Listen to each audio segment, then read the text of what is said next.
Hello people, happy Sunday. It's Gino here once again from Real Everyday English, and I'm back with my weekly English learning video to help you people improve your English for absolutely free. Yet again, it seems that the good old British weather has defeated my plans for today's video. I wanted to get out and about in the environment and shoot my video today, but the British weather has other ideas. However, I'm going back to the real-time examples, which is what I feel I do best and what makes this channel different to the rest. And we're going to show you some useful phrases, some useful vocabulary that you can use in your daily conversations. Please do not forget that you can catch me on Instagram. So if you want to see little short 10-second videos exactly like the one I'm going to show in a minute, then don't forget to add Real Everyday English on your Instagram newsfeed. Here's the video. Hello people, word of the day is spin. When something spins, or we cause it to spin, it turns around quickly. The toy is spinning. So yeah, if you want to see videos like that one, then please follow me on Instagram and you'll see them videos on an almost daily basis. Right, without any further ado, let's get into the real-time examples and get your vocabulary just that little bit higher. Let's go. Okay, example number one this week is to mop up. Now, to mop up is a phrasal verb, and this piece of equipment right here is a mop, and we use it to clean the floor. So if I was generally mopping the floor, then I would simply say, I am mopping the floor. But to mop up, we use when we are talking about a particular spillage. So if I spill some water onto the floor, like so, then I will need to mop up the water. So to mop up is kind of the same as to absorb. So I'm mopping up the spillage. You don't have to use a mop to actually mop up a spillage.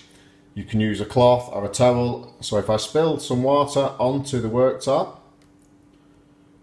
I can then use the cloth to mop it up, which simply means the same thing, to absorb the water or the spillage. Another way I hear people use the phrasal verb to mop up is when describing dealing with a bad situation. So for example, if your co-worker has made a mess of something at work, then you could say, oh, I'm too busy to do something else because I have to go and mop up somebody else's mess. Okay, example number two this week is to aim at, and aim at is also a phrasal verb.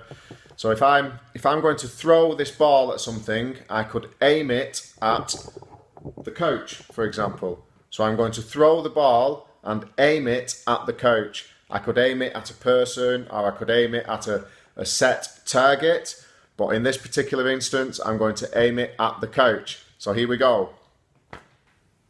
Yes, I hit the target. Another way we use the phrasal verb aim at is when you are wanting to reach a particular audience with a product or something that you have made. So for example, I am aiming these videos at people who are learning English. So I am aiming it at English learners. Okay, example number three this week is to get up or to jump up. And in this particular context, they both mean exactly the same thing. So you can see that right now, I am sitting on my couch. So I'm sitting here relaxing. And if somebody knocks at the door, knock knock at the door, then I need to get up in order to answer it.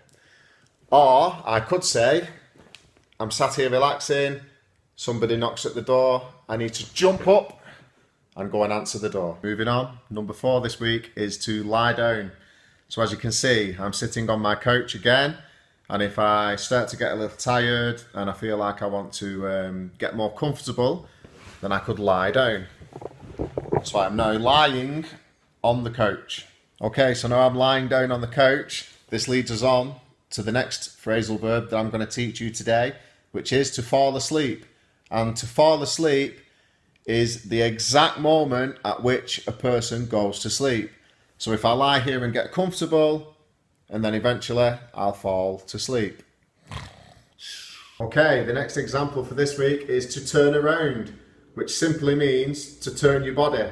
So if I'm stood talking to you, like I'm doing right now, and I hear a noise which is behind me, I could turn around to see what the noise was. Another way that I hear people use turn around, and I use myself, is when someone turns around a situation. So for example, you will hear quite a lot, person turned around his life. So it's usually the story of somebody got involved with the wrong kind of people, he was doing the wrong kind of things, maybe drinking too much alcohol, so on and so forth.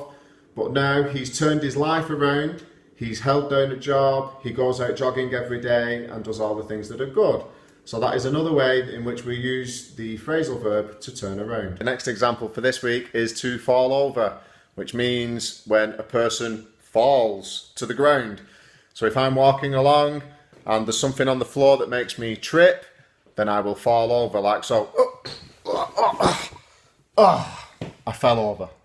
Last but not least for this week is to fluff up, which is also a phrasal verb. And to fluff something up means to manipulate it physically to make it bigger or softer. So you will hear this a lot with regards to pillows. So I have a pillow, and if I'm lying on this pillow every night, then eventually it will become flat. So what I need to do is fluff up the pillow. Okay, you beautiful people, that is it for this week's video. I hope, as always, that this has taken your English learning another level, that your vocabulary has grown just that little bit more because of this video. And if you do find them useful, then please feel free to share these videos with your English learning friends. Having said all of that, I'll see you people in the next video, and have a great rest of the weekend. Bye bye. Ciao for now.